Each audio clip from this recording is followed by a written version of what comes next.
النهارده احنا هنتكلم عن كيفية الاستثمار في البورصة. طول ما احنا فوق ال 48 لسه ان شاء الله مستهدفين ال 56,000. النهارده بنتكلم عن قرار ممكن يغير حياتك المالية بالكامل. مساء الخير اعزائنا المشاهدين. النهارده مش مجرد حلقة ولا مجرد تحليل سوق. النهارده احنا هنتكلم عن كيفية الاستثمار في البورصة، وهنتكلم عن تعيين رئيس البورصة الجديد في البورصة المصرية.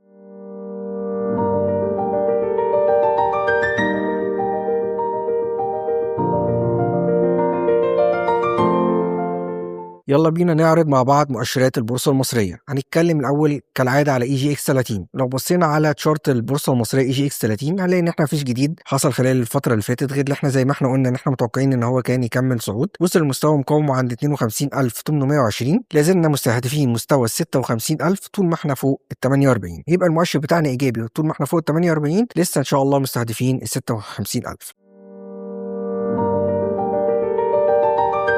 يلا نخش على المؤشر الثاني EGX 70. وEGX 70 برضه ما فيهوش جديد. هو بقى في اتجاه صاعد زي ما توقعنا الاسبوع اللي فات. لسه ما زلنا مستهدفين ال 14,460 وال 15,000 نقطة.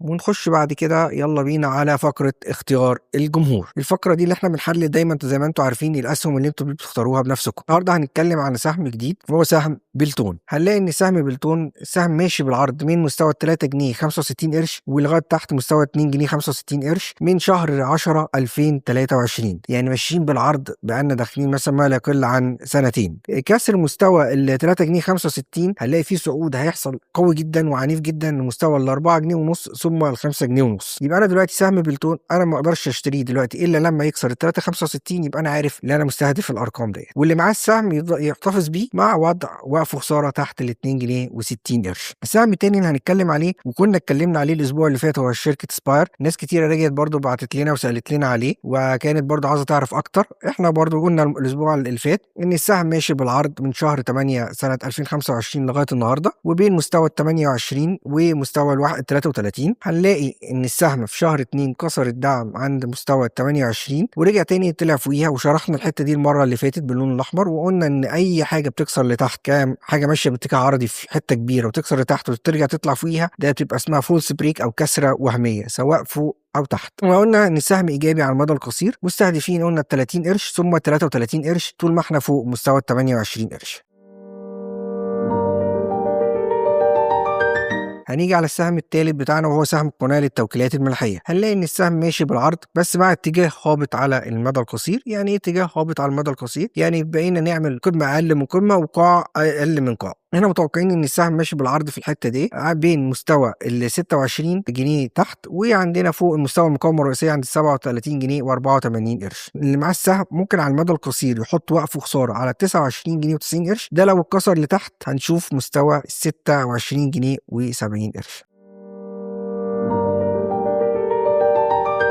نخش بعد كده على الفقره بتاعتنا الثالثه وهي فقره فرصه الاسبوع. ده اللي انا بختاره بناء على الرؤيه الفنيه بتاعتي. ده انا الاسبوع اللي فات اتكلمنا على السهم السويدي للكابلات، والنهارده لقينا الاسبوع دوت السهم السويدي للكابلات حصل فيه حركه عنيفه جدا زي ما توقعنا الاسبوع اللي فات. عشان كده برضو باكد عليه ان السهم كسر مستوى ال 85 جنيه بقوه بحجم تداول كبير جدا. فشايف ان هو لسه عندنا مستوى ال 110 جنيه ده ايجابي طول ما احنا فوق ال 81 جنيه.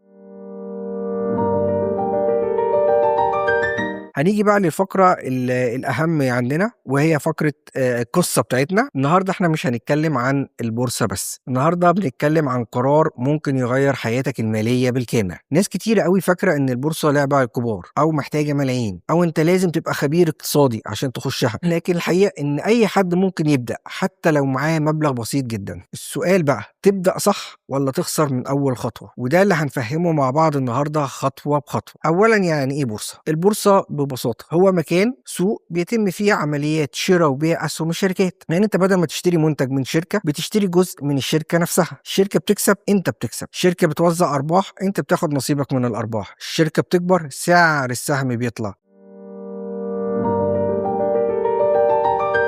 تاني حاجة، أول خطوة تبدأ بيها، أول حاجة ممكن تعملها، لأن أنت ممكن تنزل ابلكيشن من شركات موثوقة فيها. يعني أنت ممكن تعمل محفظة وهمية بيديك مبلغ وهمي بتخش تشتري في البورصة وتخش وتبيع، بيبقى ممكن مثلا مدة أسبوع أسبوعين حسب كل ابلكيشن بيبقى معمول. اتعلم بفلوس وهمية الأول قبل ما تحط فلوسك بجد. ثالثا، تبدأ تستثمر في إيه؟ ما تغلطش الغلطة اللي بيقع فيها 90% من الناس، ليه بتروح لشركات صغيرة مجهولة، كلام جروبات، السهم ده هيطير. الصح ابدأ في شركات قوية ومعروفة، شركات انت بتتعامل معاها كل يوم في حياتك اليومية، شركات عقارات كبيرة، شركات غذائية معروفة، شركات ليها اسم وتاريخ زي مثلا طلعت مصطفى، جهينة، الشركة المصرية للاتصالات. كل الشركات دي انت بتتعامل معاها وليها وجود فعلي.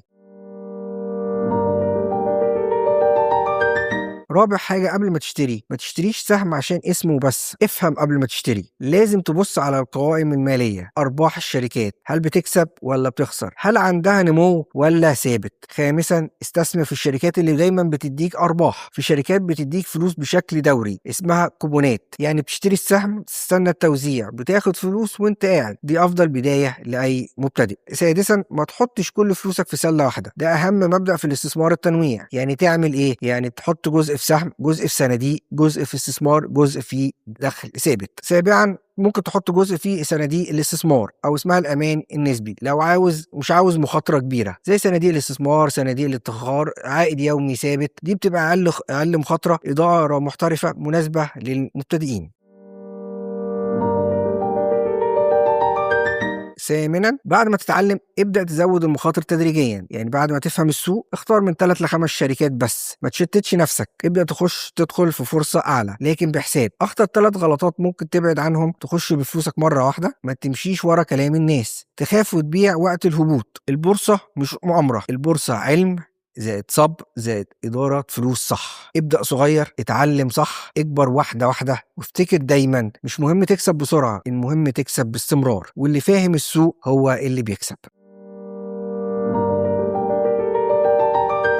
هنيجي لقصة جديدة وهي حاجة مهمة جدا. تم تعيين الأستاذ عمر محمد صادق رضوان رئيس البورصة المصرية الجديد، وده تم تعيينه بقرار رئيس الوزراء مصطفى مدبولي في إبريل عام 26 لمدة عام. تعالى مع بعض نتكلم مين هو عمر رضوان. هو خبير مالي واستثماري لديه أكثر من 20 سنة في خبرة أسواق المال وإدارة الأصول، متخصص في إدارة الثروات، إدارة المخاطر، الاستثمار في أسواق المال. أبرز المناصب اللي شغلها: كان رئيس تنفيذي لإدارة الثروات في شركة بلتون القابضة، رئيس قطاع النمو في نفس الشركة قبل كده، رئيس إدارة المخاطر لمجموعة كابيتال CI كابيتال، مناصب قيادية في شركات تابعة لبنك مصر من 2018 لغاية 2024. عمل سابقا في مؤسسات كبيرة جدا زي المجموعة المالية هيرمز، البنك العربي، HC الأوراق المالية. مؤهلاته العلمية: هو خريج الجامعة الأمريكية بالقاهرة قسم اقتصاد، حاصل على شهادة CFA محلل مالي معتمد، شهادة FRM دي مدير مخاطر مالية. ليه تم اختياره؟ لأنه يمتلك خبرة قوية جدا في تطوير المؤسسات المالية، التحول الرقمي في الاستثمار وإدارة المخاطر، وده مهم جدا جدا في المرحلة الحالية لتطوير السوق وزيادة عدد الشركات والاستثمار في البورصة. تعالى مع بعض خلينا نخش في الجزء اللي يفرق معاك فعلا. ايه اللي ممكن يتغير في البورصة بعد تعيين الأستاذ عمر رضوان؟ هل ده فرصة انك تكسب ولا لا؟ تعال نفكر مع بعض. هو الأستاذ عمر رضوان جاي منين؟ هو جاي من خلفية ريسك، إدارة مخاطر، جاي من إدارة ثروات، جاي من مؤسسات كبيرة زي بلتون CI كابيتال. يعني ببساطة هو مش مضارب، ده راجل ليه سيستم واستثمار طويل الأجل. المتوقع في السوق يحصل إيه في السوق بشكل عملي؟ هنلاقي فيه زيادة في الطروحات في السوق المصري، وده السوق محتاجها بشدة. هنلاقي نشوف شركات حكومية تنزل، هنلاقي فيه شركات خاصة ترجع تخش السوق، وده معناه إن الفرصة هتبقى ضربات بداية طرح هيزيد زي ما حصل قبل كده في مع طروحات قويه. تنظيم السوق هيبقى اكتر، هيبقى تقليل العشوائيه، هيبقى في رقابه اكتر، تقليل التلاعب في الاسهم الصغيره. التاثير ده هيبقى ايه؟ المضاربات العشوائيه هتقل، الاسهم القويه هتفضل جاذبه للمستثمر الاجنبي. اهم هدف لاي رئيس بورصه هو زياده السيوله بالدولار. ده معناه ان السوق ممكن يخش في ترند صاعد طويل الاجل، وده اللي احنا شايفينه على الرسم البياني بتاعنا. ممكن تطوير التكنولوجيا والتداول، تسهيل الدخول للمستثمرين، تحسين أنظمة التداول، يعني سيولة أعلى، سرعة حركة أكبر في الأسهم. بس خد بالك من الحقيقة المهمة جدا، مش كل ده هيحصل بكرة، التأثير ده بيكون تدريجي، شهور وسنين. طيب أنت تعمل إيه كمستثمر دلوقتي؟ ركز قوي على الأسهم القيادية زي البنوك، العقارات، صناعات الشركات اللي ممكن تستفيد من دخول الأجانب. ابعد